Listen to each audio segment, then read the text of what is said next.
Kia ora. In this video, I'm just going to be giving some 2024 literacy writing CAA updates and just talking through some feedback that was given for students from the exam board after the first round of assessments.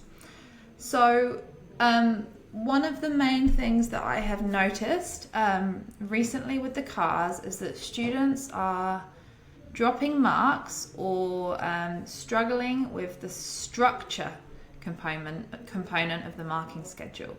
And what you really need to be doing when you're writing is making sure that your piece of work has a clear beginning, middle, and end. They've put this in the marking schedule. It's been told to teachers all over the country. So this is something that you really need to be working on. Let's have a look then what this might look like. So this is just an example from the Literacy Essentials Workbook, which I know lots and lots of students are now using. It's got some brilliant resources in for the CAA. And in this example here, we've got an email.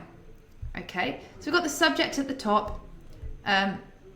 You don't need to put all of these bits here, like the date. If you're a slow worker, my personal suggestion is that you don't spend time doing that, because the most important thing is that you meet the word count and you get some good ideas down for the bulk of the writing. Okay, maybe come back at the end and do that if you've already finished your proofreading and you've still got time left. But what you should do is have the subject, that's excellent, and then having this salutation, so who the email is to. And then we've got an element of a beginning, okay? So we've got, I wanted to inform you that. And they're kind of introducing the reason that they're sending this email here. And then if we look down to the bottom, we've got a bit of a kind of wrap up here. I'm not going to call it a conclusion in an email, okay?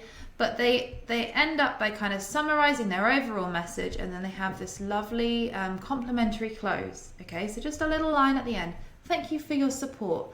Thank you for reading. Thank you for the time. Please take my considerations, please take my ideas into consideration, whatever it might be, and then signing off at the bottom with your name. And when you do that, make sure you put your full name here, okay? You can put your title, you could say student at and name your school, but the main thing is that you have your name. So you can see there's a clear beginning, middle, and end here. Another example from the Literacy Essentials Workbook, we've got a letter here. And it's the same thing. So we've got the salutation, who the letter is to. We've got a bit of a kind of start and opening. Thank you for your. And then we've got a little summary at the end in this one. Look, thank you again for your kindness and generosity. You're kind of repeating the main messages of what you've said in your writing, okay? And then they've signed off here with yours sincerely. And then name. Okay, so that's really important. As you get the task and you have a good think, and I've talked in previous videos about how it's really important that we stop and we think about the question and then we do a nice plan before we start to write. So for that thinking stage, feel free to kind of pause this and have a look here. This is just a question I've come up with. It's actually a social studies task. I've got here, I've broken down the question. So underline or highlight the key words. What are you being asked to write? What is the purpose? Let's just have a look back up here. So we are being asked to write an email to the Prime Minister about one of the topics. So the person, the audience is the Prime Minister. That's the person who's going to read it. It's going to be written as an email.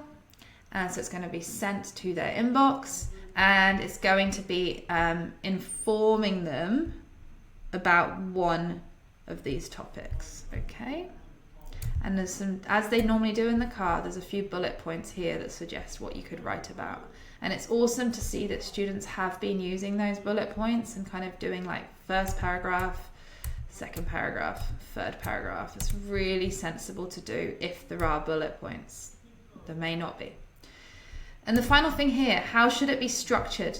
This is the think stage, right? And then for your planning, that's when you get your ideas down about how you're going to structure it. So you might be using these 3 bullet points to help you for this one. So each one might be a paragraph. But you also need to just note down and just remind yourself that you do need to, in an email, address the Prime Minister in this one. Have a little introduction, tell them why you're writing. And then at the end, summarize your ideas in your final sentence or two, and then sign off. Say something like, thank you for reading, and then sign off with your name. Beginning, middle, and end. Okay, I hope that was helpful. So that was mainly about structure. If you're looking at your NCEA feedback, that little grid they give you, and if you didn't meet the standard for structure, then what I've just talked about is definitely for you. Thank you so much for listening. Bye. Oh, feel free to subscribe to my channel as well, I should say before I go. Thanks.